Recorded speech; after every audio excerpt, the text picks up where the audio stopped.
1961 was a year of international tensions, compounded by crisis after crisis. It was a year of riots in Cairo to protest Lumumba's death. It was Cuba in a red regime and Castro's boast that he had always been a communist. It was Tshombe and warfare in the Congo, with that young nation torn asunder by civil strife. 1961 was Laos, now under the uneasy rule of a neutralist regime. And it was South Vietnam, battling red guerrillas. It was the year that the Algerian War continued to pit brother against brother. This was 1961.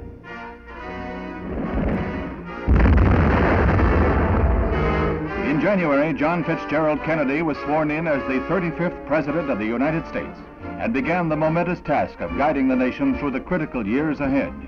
It was a solemn ceremony as he took the oath of office and assumed the burden laid down by Mr. Eisenhower.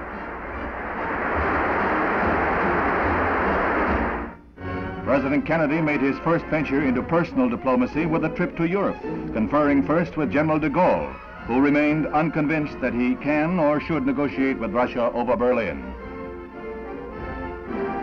Vienna was a neutral arena for a sparring match between two worlds. The men who hold the power to write tomorrow's history met, smiled, and resolved no problems. The dictator and the president, the East and the West. Constant ally in adversity, Britain received a report on his meetings from Mr. Kennedy. The bond between the two nations grew stronger. For a time, the very effectiveness of the United Nations was threatened when Dag Hammarskjold was killed while on a peace mission to the Congo. The great apostle of peace had assumed his post in 1953 and brought to his work a dedication that won him international respect even from the Russians. They tried to remove him, but they could never question his integrity.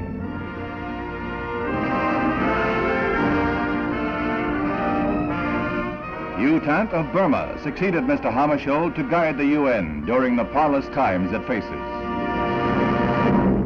Man had his first great success in space when the Russians pushed a man across the threshold.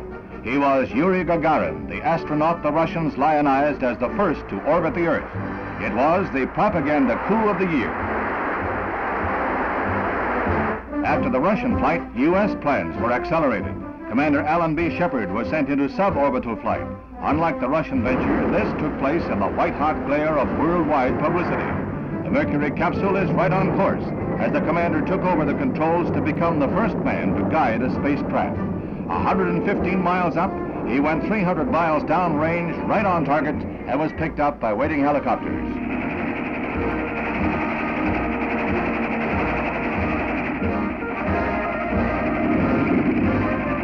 Triumph of Alan B. Shepard, U.S. space pioneer. Following in Commander Shepard's star-studded footsteps came Captain Shepard Grissom.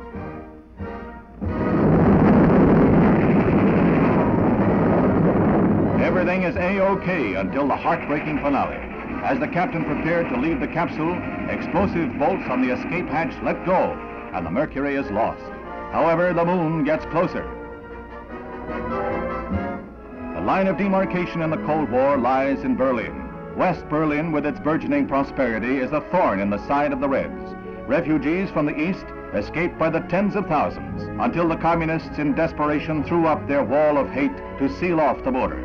In a decade, more than 4 million East Germans fled their homes, causing a drain on communist Germany's economy that was called no longer tolerable.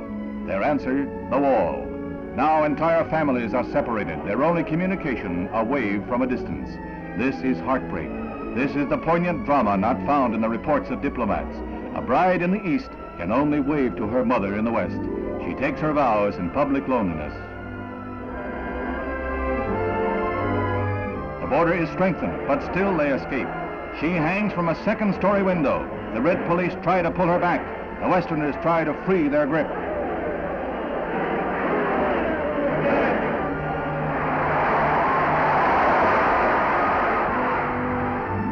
East Germans grasp any fleeting chance. A guard's back is turned, the barbed wire is slashed, and Westerners stretch forth willing hands to pull them to asylum. They gamble that a sudden rifle shot won't end their dreams, that a slip won't bring disaster. Freedom is man's most prized possession, and it is only for those who love it.